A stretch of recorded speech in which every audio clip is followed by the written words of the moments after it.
The main enemy right now is Iran. In Europe, you have the Europeans about to go to war with Russia in Ukraine. America right now is threatening to attack Venezuela, okay? South America. You have 10% of the US Navy in the Caribbean, and they're about to attack Venezuela. You have China and Japan at conflict. You have India here. And you have Africa.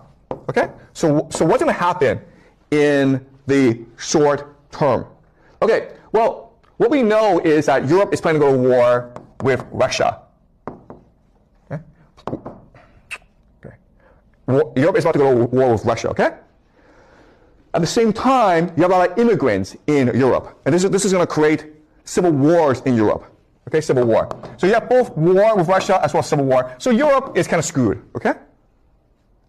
America has the same situation where the left-right divide is so polarized that eventually they'll go to war. You read the news, you may have heard about the shootings at Brown University, as well as this MIT physicist who was shot, okay? So random violence will be more and more common in the United States. And you can argue that's all deliberate because the idea is this. Let's just say you have a jar. You put red ants in a jar and black ants in a jar. They get along fine. But you take the jar and you just shake it up, and now they're at war with each other, okay? That's what's happening where the left and right, they really don't like each other. They don't talk to each other, and they refuse to engage in debate with each other. But they're not going to fight each other unless there's violence, in which case their tribal mentality takes over and they start killing each other, okay? So we can expect civil war in the United States.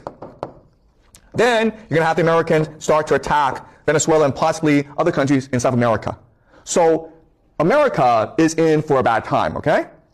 China, yeah, I mean, Japan and China and India, they're all going to have conflicts with each other. But also what we should expect is that America starts to embargo China, meaning America uses its sea power to block China from accessing resources from overseas. And China imports most of its oil and a lot of its food. So if there's a blockade of China, you can expect the Chinese economy to really suffer, okay? All right. And then what we can expect to happen is America at some point will go to war with Iran. And this will destroy both countries, okay? Iran will not lose this war, but it won't win this war either because America is just going to bomb the crap out of Iran. It's going to send Iran back decades. But America will lose this war, but this is important because if America loses this war, it's forced out of the Middle East. And once it's forced out of the Middle East, all its military assets goes to Israel, which creates the Pax Judaica. Yeah, does that make sense, guys? That's the plan. Okay, now you have Pax Judaica. And what Pax Judaica will do is start to control the world. Because through chaos and conflict, Pax Judaica can make a lot of money. Right? Because Pax Judaica, what's going to happen is that you have these technology companies like Google, they're going to move over to Pax Judaica and build a global surveillance state. You have civil wars, you need AI to control people. If you're going to war with Russia, you need weapons. Okay? But you also need financing as well. So you can expect a lot of banks to move to Israel, and it's possible Israel becomes now the global reserve currency because everyone is trading with Israel.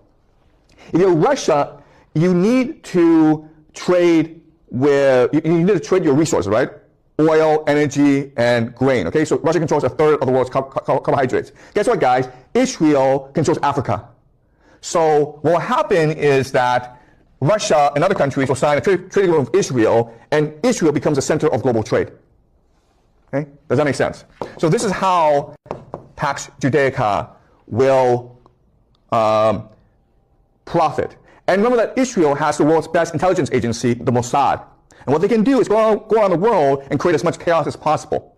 Okay? So while the world is burning, Israel, Pax Judaica, is profiting. And that's what the future looks like for the next 10, 20 years. And this will, of course, lead to the rise of the Antichrist,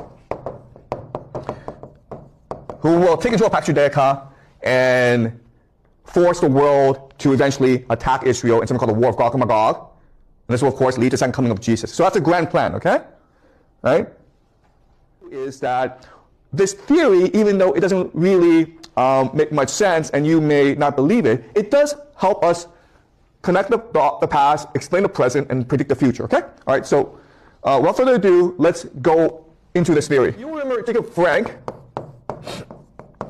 who founded the 17th Frankist movement, okay? And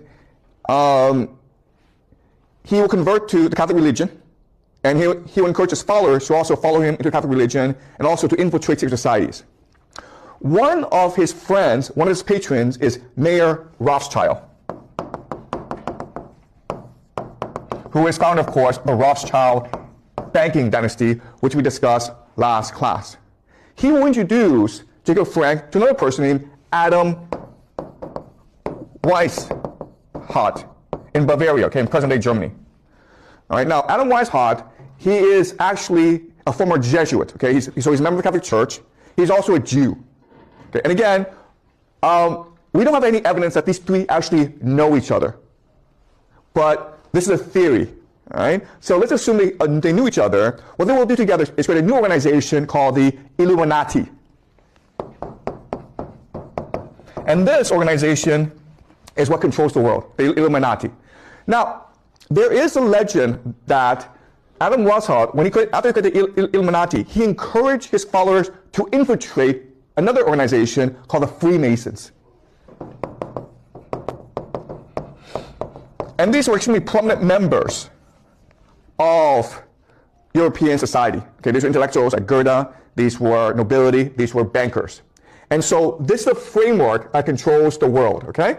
The Illuminati was able to penetrate the Freemasons, so now you have an alliance of the Jesuits, the Jews, the 17th Frankists, the Catholics, and the Freemasons, okay? Is that you don't wait for God to intervene. You can accelerate the Messianic age by sinning, right? Because by sinning, what you're doing is you are defying Satan. It's Satan who created this world, and by sinning, you're defying his laws, you're defying his authority, and this will create more chaos, and you will reveal how evil this world is. You will accelerate the collapse, okay, which will force God to intervene.